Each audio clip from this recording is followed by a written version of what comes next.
Si tenemos que definir nosotros a Dios, ¿cuáles son sus atributos que más destacaríamos en solo 3 palabras? Y uno piensa, o mejor dicho, yo pensaba, Dios es amor, nos ama y por eso quiere salvarnos. Dios es paciente, porque dice que Él no quiere que ninguno se pierda, y está hablando a los creyentes en Pedro. Y Dios es misericordioso, Él nos perdona nuestros pecados. Pero el pasaje que vamos a considerar esta tarde da 3 aspectos diferentes a los que yo mencioné. Quizás alguno que tú lo has pensado, pero llama la atención. El contexto de este relato, de esta historia, es que el pueblo de Israel fue llevado como esclavo allá por el año 600 a.C. por el imperio babilonio. ¿Se acuerdan que Daniel y sus amigos fueron llevados a la corte porque eran personas capaces? Bueno, en esa etapa fueron llevados a Babilonia, y como está escrito en el libro de Jeremías, ya estaba profetizado que iban a estar 70 años como esclavos de los babilonios. Y eso les pasó, pero después el imperio babilonio fue vencido por los persas, y ellos quedaron ya no como esclavos, pero sí como súbditos. Tenía el libro de Nehemías. Vamos a leer, a modo de introducción, el capítulo 1 de Nehemías, los primeros versículos. Dice así: palabras de Nehemías, hijo de Acalías. Aconteció que en el mes de Quisleu, en el año 20, estando yo en Susa, capital del reino, que vino Anani, uno de mis hermanos, con algunos varones de Judá. Y les pregunté por los judíos que habían escapado, que habían quedado de la cautividad, y por Jerusalén. Y me dijeron: el remanente, los que quedaron en la cautividad, allí en la provincia están en gran mal y afrenta, y el muro de Jerusalén derribado, y sus puertas quemadas a fuego. Cuando oí estas palabras, me senté y lloré. E hice duelo por algunos días, y ayuné y oré delante de Dios de los cielos. Y dije: te ruego, oh Jehová, Dios de los cielos, fuerte, grande y temible. Esas fueron las 3 palabras con las el pacto y la misericordia a los que le aman y guardan sus mandamientos. Esté ahora atento tu oído y abiertos tus oídos para oír la oración de tu siervo, que hago ahora delante de ti, día y noche, por los hijos de Israel, tus siervos, y confieso los pecados de los hijos de Israel, que hemos cometido contra ti. Sí, yo y la casa de mi padre hemos pecado. En extremo nos hemos corrompido contra ti, y no hemos guardado los mandamientos, estatutos y preceptos que diste a Moisés tu siervo. Acuérdate ahora de la palabra que diste a Moisés tu siervo, diciendo: si vosotros pecareis, yo os dispersaré por los pueblos, pero si volviereis a mí y guardareis mis mandamientos y los pusiereis por obra, aunque vuestra dispersión fuere hasta el extremo de los cielos, de allí los recogeré y los traeré al lugar que escogí para hacer habitar allí mi nombre. Ellos pues son tus siervos y tu pueblo, los cuales redimiste con tu gran poder y con tu mano poderosa. Te ruego, oh Dios, esté ahora atento tu oído a la oración de tu siervo y a la oración de tus siervos, quienes desean reverenciar tu nombre. Concede ahora buen éxito a tu siervo y dale gracia delante de aquel varón, porque yo servía de copero al rey. Nehemías era un hombre común, No era profeta, no era sacerdote. Trabajaba de copero del rey. El copero era la persona que probaba el vino, por ejemplo, la bebida, antes de darle al rey, y era una persona de confianza frente al rey. ¿Por qué? Porque tenían miedo de ser envenenados, entonces al que les servía le hacían probar la bebida. Y Nehemías dice que se entera de que justamente viene su hermano y le pregunta acerca de los que habían quedado en Jerusalén, cómo estaban. Y le dicen que estaban en gran afrenta, que Jerusalén estaba desolada, que los muros caídos no tenían protección, estaban a merced de los enemigos. Y él, ¿qué hace en ese momento? Lo primero que hace, se sienta y llora, considera la situación. Y después de un tiempo, ora y ayuna. El ayuno por allí no se practica en general demasiado, por lo menos, pero si se practica también tiene una cláusula que tiene que ser de incógnita. No se puede ayunar y decir a los demás que se está ayunando. Pero es para estar en más contacto con Dios, para estar espiritualmente en una situación dependiente totalmente de Dios. Y él dice que se sienta, llora, ayuna y después le pide a Dios, y llama la atención la oración que hace Nehemías y describe a Dios como fuerte, grande y temible. Dios fuerte, no hay quien sea más que Dios. Nosotros tenemos que saber que Él lo puede todo. A veces pensamos que somos nosotros frente a la creación, frente a todos. ¿Estará Dios tan ocupado con todas las cosas que hay en el universo como para acordarse? Sí, Dios se acuerda de nosotros, dice su palabra. Aún no cae un cabello en nuestra cabeza y Dios lo sabe. Ese es el Dios que tenemos, es Dios grande, es fuerte, Él puede hacer lo que quiera. Vimos en el testimonio de los hermanos cómo Dios utiliza incluso a personas que no son creyentes para su obra.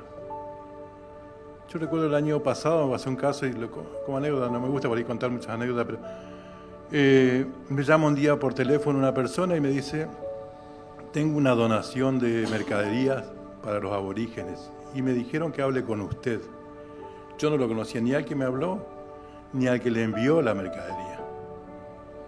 Bueno, coordinamos el otro día, íbamos al pastoril, a la colonia, y cuando llegamos le digo, ¿cómo quiere hacer? No, me dice, usted diga cómo. Bueno, le digo, vamos a la iglesia primero, el pastor conoce más la realidad de los... Y cuando llegamos con la camioneta cargada de mercadería, bolsas de harina, azúcar, fideo, de todos los elementos de primera necesidad, bajamos y el pastor dice, justo esta semana estamos con problemas de alimento. Y estuvimos ya 3 días orando, pidiéndole a Dios, por favor, si nos puede ayudar, porque no hay trabajo en la región, en la zona, y necesitamos comer, los chicos necesitan comer. Y pensaba yo, ¿cómo Dios utilizó? Porque el que fue conmigo no era creyente. El que mandó la mercadería era un camionero que años antes conoció ahí, se le ocurrió, hizo una colecta y envió. Por eso, cuando los hermanos explican, Dios puede utilizar, ese es el Dios que tenía Nehemías. Un Dios grande, un Dios fuerte, pero también un Dios temible. Dice la Biblia que el principio de la sabiduría es el temor de Jehová. No estamos hablando de miedo, estamos hablando de respeto, reverencia, porque Dios es Dios. Hay una palabra que solamente está reservada para Él. Incluso Jesús lo decía, Padre. Nosotros no podemos llamarle a nadie Padre en esta tierra, pero cuando nos referimos a Dios, cuando Jesús oraba, se dirigía al Padre. Y nosotros cuando nos dirigimos en oración, también lo hacemos al Padre. Porque nuestro papá es terrenal, pero nuestro Padre es celestial. Y no hay grande como Dios y temible. ¿Por qué? ¿Por qué los pueblos andan desenfrenadamente? Es más, dice que el pueblo pereció, y eso lo dijo el Señor, mi pueblo pereció por falta de conocimiento y por ignorar el poder de Dios. A veces podemos tener el conocimiento, pero también tenemos que saber que Dios lo puede todo. No hay nada imposible para Dios. Él puede introducir Biblias en los musulmanes. Yo recordaba cuando estudiaba en historia, esa flecha, ellos tienen que orar inclinados hacia la Meca 6 veces por día. Y lo hacen donde estén. A veces nosotros tenemos vergüenza de manifestar una palabra para no ser avasallados. Pero ellos, aún equivocados, porque todos conocemos la historia de Mahoma, como él sueña y en un Dios, Alá, y cómo se está introduciendo en Europa. Es increíble cómo se está expandiendo en estos tiempos. Los musulmanes que tienen en su Corán cosas increíbles, ellos pueden matar en nombre de su Dios, cuando sabemos que Dios dice, no matarás. En ninguna circunstancia nosotros podemos matar. Ellos sí lo pueden hacer, por eso se entiende de no poner en riesgo. Pero qué bueno es, cuando vemos esto, reconocer con qué libertad nosotros nos podemos mover hoy aquí. No tenemos que apagar ninguna cámara, no tenemos ningún riesgo, pero muchas veces no valoramos porque tenemos todo. Y Nehemías también lo tenía todo. Él estaba en el palacio del rey. Él tenía una vida cómoda. Sin embargo, él le pide a Dios para ir. Primero pide perdón por los pecados del pueblo, por su pecado y los de la familia. Y nosotros cuántas veces nos cuesta asumir públicamente y frente a Dios esos errores. Por la iglesia, porque muchas veces nos equivocamos, por la familia y por nosotros mismos. Pero él le pide a Dios y le recuerda, porque Dios le había dicho, le había advertido que si ellos se alejaban, iban a sufrir las consecuencias, iban a ser dispersos, y eso les pasó. Pero le dice, si volvieres a mí y guardares mi mandamiento y pusieres por obra, iban a recibir toda la bendición. Tenían que volver, que guardar los mandamientos y poner por obra. Nosotros podemos decir, yo volví a la iglesia, pero guardo los mandamientos y pongo por obra.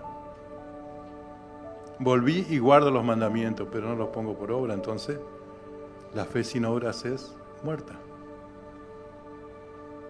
Y sin fe es imposible agradar a Dios. Entonces, Nehemías, él agradó a Dios y él le pide a Dios en su oración, porque tiene varias oraciones cuando leemos este pasaje, que yo lo invito a leer la historia completa del libro de Jeremías, pero vamos a considerar solamente una parte esta tarde. Y le pide, si esté atento el oído en el verso 11, a la oración de tu siervo, y le pide, concede ahora buen éxito. A mí me llamó la atención porque dice buen éxito. ¿Acaso hay un mal éxito? ¿Sí? Lo vemos todos los días. Podemos tener un éxito económico fenomenal y eso nos lleva a alejarnos de Dios. ¿Es un éxito? Sí, pero es malo. Podemos tener una pobreza como esto que le contaba, que no tenían para comer, pero los acercó más a Dios y Dios le dio buen éxito porque le envió alimentos. Por eso nunca debemos confundir el éxito que el mundo ofrece con el éxito que Dios nos ofrece, que es el que le pide Nehemías.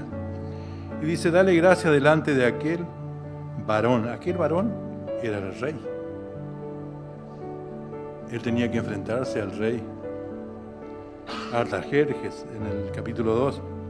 Y dice que, y cuando él va a servirle la copa del vino, el rey lo nota triste. Y le dice, ¿por qué está triste tu rostro si no estás enfermo? Y le contesta, ¿cómo no está? Y le dije al rey, para siempre viva el rey, ¿cómo no estará triste mi rostro cuando la ciudad, casa de los sepulcros de mi padre, está desierta y sus puertas consumidas a fuego? Y el rey me dijo, ¿qué cosas pides? Y dice entonces, oré al Dios de los cielos y dije al rey, si te place que le conceda permiso para ir a reedificar los muros y la ciudad de Jerusalén. Me imagino la oración cortísima porque él tenía que responder al rey. Ayúdame, Señor, pero él oró antes de dirigirse al rey. Y coordina un viaje y se va de viaje. Es más, el rey le da súbditos que lo acompañen.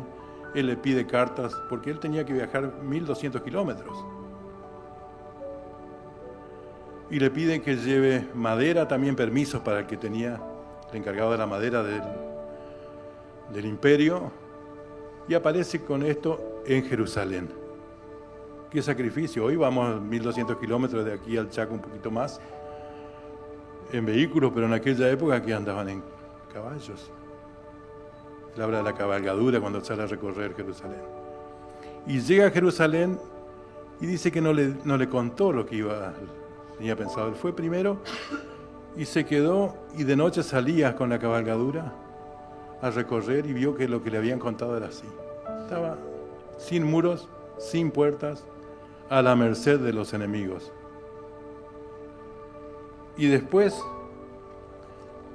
de 3 días, él les aclara y les cuenta su testimonio. Dice en el capítulo 2, verso 13, entonces le declaré cómo la mano de Dios había sido buena sobre mí. Y asimismo las palabras del rey que me había dicho, me dijeron, levantémonos y edifiquemos. Así esforzaron sus manos para bien. Él les contó su testimonio, una persona hizo que cambiaran los demás. Y dice, pero cuando oyeron Sanbalat y Tobías, aparecieron los enemigos. Y comienzan a ir en contra de él. En el verso 19 dice, hicieron escarnio de nosotros y nos despreciaron diciendo, ¿qué es esto que hacéis vosotros? ¿Os rebeláis contra el rey? Y en respuesta le dije, el Dios de los cielos nos prosperará y nosotros, sus siervos, nos levantaremos y edificaremos. ¿Quieren el Evangelio de la prosperidad? Está aquí. Él le contestó que el Dios de los cielos lo prosperará. Hoy está muy en boga el Evangelio de la prosperidad, que si das tanto, Dios te da, pero eso no es bíblico. ¿Querés saber de prosperidad? Anda al libro de Génesis y leí la historia de José. José estuvo vendido como esclavo, preso, y todas las veces dice, y Jehová estaba con él, y todo lo que hacía le hacía prosperar. Esa es la verdadera prosperidad. Cuando estás íntegramente con Dios, cuando tenemos una relación estrecha con Dios, Dios nos hace prosperar en lo que hagamos. Y no me refiero a lo económico, sino a la vida espiritual, a lo que nosotros necesitamos. Y sigue la historia, no la quiero hacer extensa porque me dijeron 20 minutos, pero creo que ya me excedí. Y ahí aparecen Sanbalat y se empiezan a burlar. ¿Qué hacen estos débiles judíos? Capítulo 4. Se les permitirá volver a ofrecer sacrificios, se acabarán en un día. Y se le burlan, dice, lo que ellos edifican del muro de piedra, si subiere una zorra, lo derribará. Una zorra pesa 4 o 5 kilos, 6 como máximo. A tal punto se le burlaban los enemigos.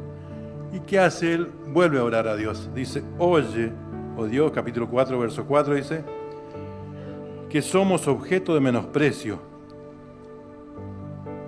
Y en el verso 6 dice, edificamos pues el muro, y toda la muralla fue terminada hasta la mitad de la altura, porque el pueblo tuvo ánimo para trabajar. Yo veía un poco lo que le pasa a ustedes aquí. Ellos tenían que limpiar los escombros primero y después comenzar a edificar. Pero cuando el pueblo tiene ánimo, pasa esto. Llegaron a la mitad. Y ahí comenzaron con otro problema, porque tuvieron problemas internos. Aparece Judá y dice, pero estamos cansados, tenemos que correr los escombros mucho y no vamos a terminar el muro. Y Nehemías lo escucha y él otra vez recurre a Dios, pero los organiza por familias, porque él sabía que los enemigos estaban trabajando contra él. Es más adelante podemos ver en la historia cómo les llegan noticias de que tiene que esconderse porque esa noche lo iban a matar y lo invita a uno a que, en el capítulo 6 está esto, ¿no es cierto? Semaías le dice, vamos a escondernos, escondete en el templo, ahí cerramos bien las puertas. Y no, le contesta, dije, un hombre como yo ha de huir conociendo el poder de Dios. No, eso es darle lugar al enemigo, porque ¿cómo me van a ver mis hermanos yo escondido? ¿Con qué poder Dios está trabajando con nosotros? Y cuando oyeron, dice el capítulo 6, todos nuestros enemigos, en el capítulo 6, verso 16, temieron, porque el muro fue terminado, el capítulo 6, verso 15, se fue terminado pues el muro el 25 del mes 3 meses más o menos después de que él recibió la noticia, pero demoraron 52 días en hacerlo. Está escrito así, y cuando lo oyeron todos nuestros enemigos, temieron todas las naciones que estaban alrededor de nosotros y se sintieron humillados y conocieron que por nuestro Dios había sido hecha la obra. ¿Qué mejor testimonio que este? Los que se burlaban, los que eran enemigos, terminan reconociendo el poder que tiene Dios cuando nos acompaña. Y como una sola persona, a 1200 kilómetros, viene y convence a los demás, pero Dios es el que actuó con él. Pero que él siempre le pidió a Dios. No fue su capacidad, era copero del rey. Un trabajo común para la época. Y seguimos leyendo y es apasionante este libro porque después solucionan los problemas internos, se perdonan las deudas entre ellos, los hermanos que tenían deudas, porque no podía ver, dice Nehemías, les reclama que cómo van a tener el enemigo dentro. Se perdonan las deudas y se reúnen. Y es la primera vez y la única vez que la Biblia habla de un púlpito. Dice que se reunió el pueblo y ahí vino el escriba Esdras, trajo el libro de la ley y comenzó a leer. Y mientras leía, el pueblo dice que lloraba.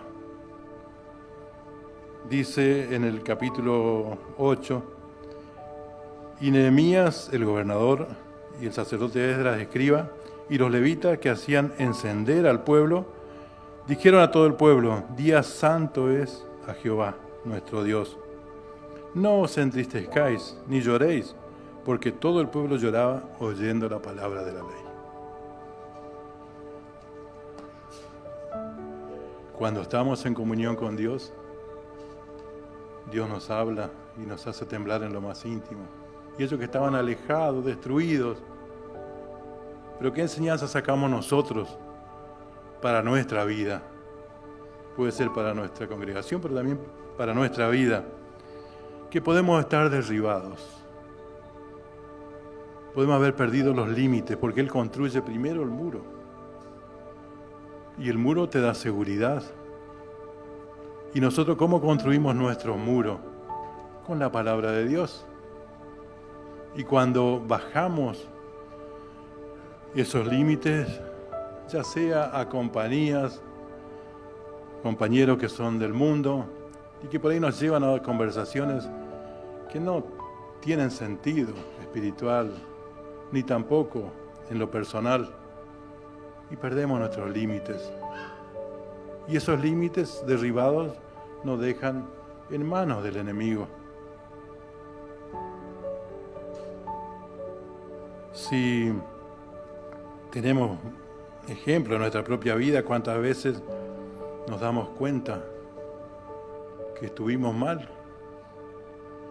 que no tendríamos que haber cedido ante alguna situación. Porque Dios es fiel, pero Dios es celoso de nosotros, de su pueblo. Y Él no quiere que nosotros tengamos comunión con el mundo. Por eso la iglesia construye los muros. Si queremos saber cuáles son los límites de la iglesia, tenemos que ir a la primera iglesia y cuáles eran los muros de esa iglesia. Y eso es lo que nos tiene que ser nuestros pilares como iglesia. Dice, todos los que habían creído, Hechos capítulo 2, verso 44, todos los que habían creído estaban juntos y tenían en común todas las cosas. Y después del 46 sigue diciendo, 46 sigue diciendo, y perseverando unánimes cada día en el templo y partiendo el pan en las casas, comían juntos con alegría y sencillos de corazón, alabando a Dios y teniendo favor con todo el pueblo. Tenían en común las cosas, compartían el pan, las oraciones. Por eso es importante cuando se juntan los chicos y comparten la mesa. Escucho que hacen eso los días sábados, los domingos, porque eso hacía la iglesia primitiva. Y allí se conocían y tenían en común todas las cosas. Y fíjese lo que le dice a esa iglesia que tenía los muros bien altos, bien diferenciado el mundo de la iglesia. Dice, y el Señor añadía cada día a la iglesia los que habían de ser salvos. No los domingos, no en un congreso, no en un encuentro. Cada día. Cuando pensamos así, generalizando, ¿no es cierto? Pero cómo se perdió esta iglesia, cuesta encontrarla en estos días. Ojalá podamos o puedan, porque se ve que esta iglesia mantiene, o esta congregación, mejor dicho, porque la iglesia es una sola, la congregación mantiene estos principios, pero cuando nos acercamos a Dios en lo personal, tiene que ser como Nehemías, sin excusas, sea por nosotros, por la iglesia, por la familia, sin excusas. Tenemos que volver, tenemos que guardar, pero poner por obra lo que Dios quiere. Ya no es nuestra la victoria, sino de Dios. Porque cuando leemos en el libro de Nehemías hay algo que llama la atención. Dice que cuando Él los organiza, cuando ven en peligro, lo organiza por familia, entonces pone una atalaya con una trompeta. Y le dice que cuál era el peligro que tenían, que trabajaban con una mano y se tenían la cuchara de albañil y con la otra la espada. La mitad de los hombres estaba de ejército y la mitad trabajando. A tal punto se cuidaban. Pero cuando tocaba la trompeta, le dice en el capítulo 4, verso 20, en el lugar donde oyeres el sonido de la trompeta, reuníos allí con nosotros. Nuestro Dios peleará por nosotros. No es nuestra la batalla, es de Dios. Tenemos que ponernos en manos de Él. Tenemos que acercarnos, como hizo Nehemías, reconociendo si es que estamos derribados. Y si no, como decía la lectura del hermano, que examíname, Dios, cómo estoy. Por ahí no me estoy dando cuenta. Hay pecados que me son ocultos. Bueno, el salmista le pide que Dios le identifique. Tengamos esa confianza, pero sepamos que Dios, nuestro Dios, es grande, es fuerte y es temible. Respetemos a Dios, adoremos al único Dios, porque alabar podemos alabar a alguien que hizo algo bueno, pero adorar solamente a Dios. Dios nos bendiga y que esta historia puedan considerarla en sus casas. Es interesante lo que se puede lograr cuando muchas veces queremos que todo cambie, pero Dios pide que el cambio comience por uno.